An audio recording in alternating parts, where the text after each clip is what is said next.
right, so first of all, congratulations on the new position. Thank you. Could you tell us a little about what this position entails and what it means for the region community as a whole?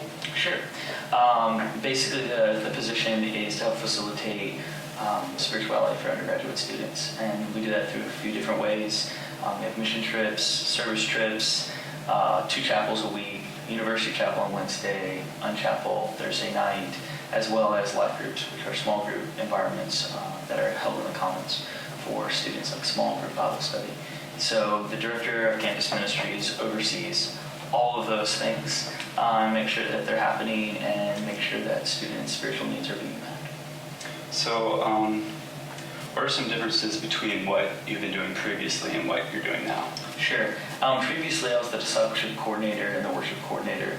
So I worked directly with life group leaders, life group captains, discipleship coaches, and the worship team, and mostly kind of help facilitate the small group environments and then the worship experiences for the 2 chapels. So in a lot of ways in the last few months during the time that we had an interim, I helped pick up kind of the slack in regards to some of the other areas. However, ultimately, I was pretty much doing some of the same things that I'm going to be doing now, with a few added things as well.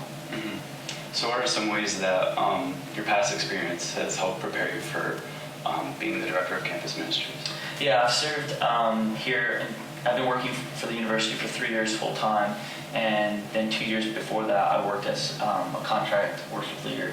And so through those 5 years I've been able to establish a really good reputation on campus, knowing a lot of staff, faculty, and students, developed a lot of really positive relationships that I think will help in the future. And I think in the last 3 years, because I've been specifically working with students, I've been able to kind of develop a rapport with the students, and hopefully can help communicate the spiritual needs of the students to administration and others that I might interact with on a weekly basis.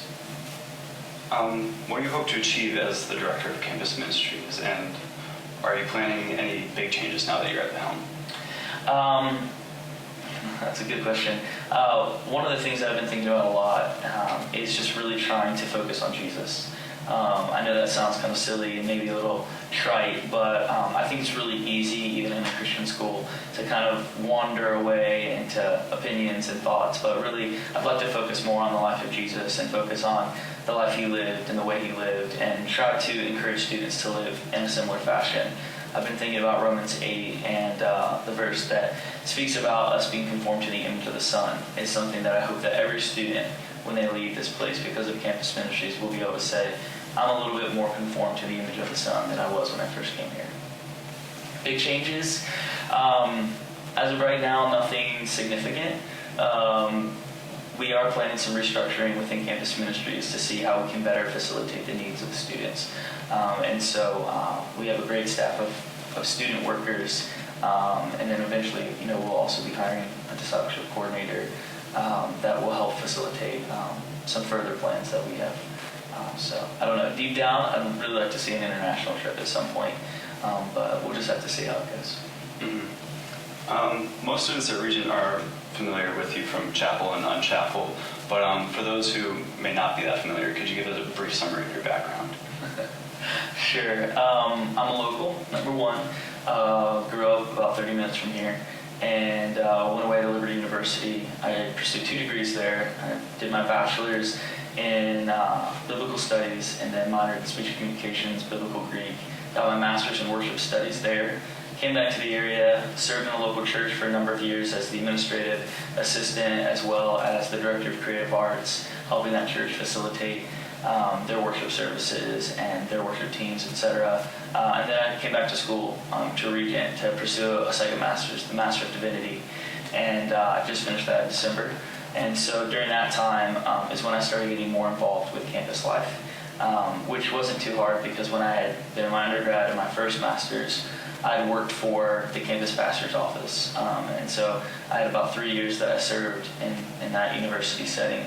So kind of the university spiritual life has kind of always been a niche for me. And then, like I said before, working with the students in the last 3 years, really has kind of facilitated more development. I still work and serve in the church that I'm in pretty easily, and so that's been a lot of fun to kind of go between church life and university life because they're not exactly the same thing.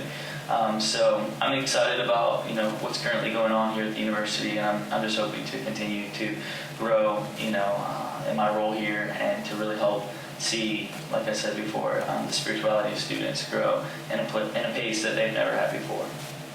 So you mentioned your educational background a little bit.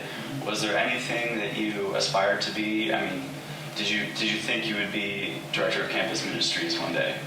I don't think I ever quite thought that that's what I would be. I always kind of had a huge heart for education. My parents really encouraged me to pursue school. Neither of them went after professional degrees or anything like that. So I'm kind of like the first in my family to get a master's degree, much less two. And I'm looking forward to the PhD or the doctorate of ministry one day, because I would like to do further educational pursuit. Hopefully, maybe teach. I really love teaching, and hoping that maybe I can continue to work towards that goal of possibly being a professor. I've kind of always wanted to be one. However, I've always wanted to do ministry too, and so it feels like this is a good direction for me to kind of step towards that long-term goal, I guess you could say. So how old are you? 29 years old. 29. I'll be 30 next month. So that's considerably younger than Dr. Kidd and his temporary replacement. So would you say that you feel prepared for this position? Yeah, I definitely think I feel prepared. Dr. Bobby Hill has been a great help to me, as well as Dr. Kidd previous. Both of them basically have just poured all their information and wisdom into me in the last few years. In fact, both of them kind of have said that their goal was to help me get to this place on my own. It also helps that my parents are pastors, so I basically grown up in ministry my entire life, and that's made it a lot easier for this job. So I know that there's always areas to grow in, and I'm looking forward to growing in those areas, but I think that I can do the job, and I'm excited to be able to be offered the position, and it's a huge honor for me.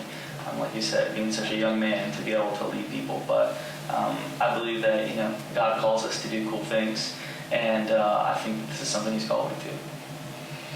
So, as seen by some of the more recent marketing campaigns by Region, they're clearly trying to grow and expand. So, as we do start to become a bigger school, do you feel that the spiritual vitality of Region is in jeopardy in any way? I don't. When I first came here a few years ago, the university, specifically the undergrad, was a lot smaller. And so I watched them grow. I mean, I think the first year I was here, there wasn't more than like 50 students on campus. To now, there's a lot more. And so I haven't seen a diminish in spirituality since I've been here. If anything, I might have even seen an increase. And I think that really has to do with such great students that we have coming to the school right now. Could you tell us a little about this upcoming week of spiritual revival? Yeah, Dr. Hill and I, we modified the previous, I guess it was, how can we say it? They used to have a week of worship here a few years ago, and basically they dedicated kind of a week to focusing on spiritual growth and worship experience, etc. And so we had thought about doing that again because we always like it when the whole campus can come together on one thing and really focus on growing in the Lord. And so he and I kind of talked about the need for it. And so this week, we're really excited. We have all great local speakers who are both known on a local and an international level. So I think it's going to be a great time for all of us as students, staff, faculty to gather together to kind of get refocused. It's the beginning of the year, and so it's always a great time to just reorder our priorities. And we came up with the idea of calling it a week of spiritual renewal because we believe that most people probably are pursuing the Lord in some way, shape, fashion, form if they're here. At the same time, we can always be challenged to grow more. And so we thought of the word renovate. Because it doesn't mean you're destroying anything, you're just making it better. And so we're hoping that this week of spiritual renewal will be an opportunity for all of us to grow. in our relationship with the Lord. And I think it's going to be a really great time. All right, well, that's all I have. So Cool. thanks again for your time. No problem. And yeah, we're still recording, so.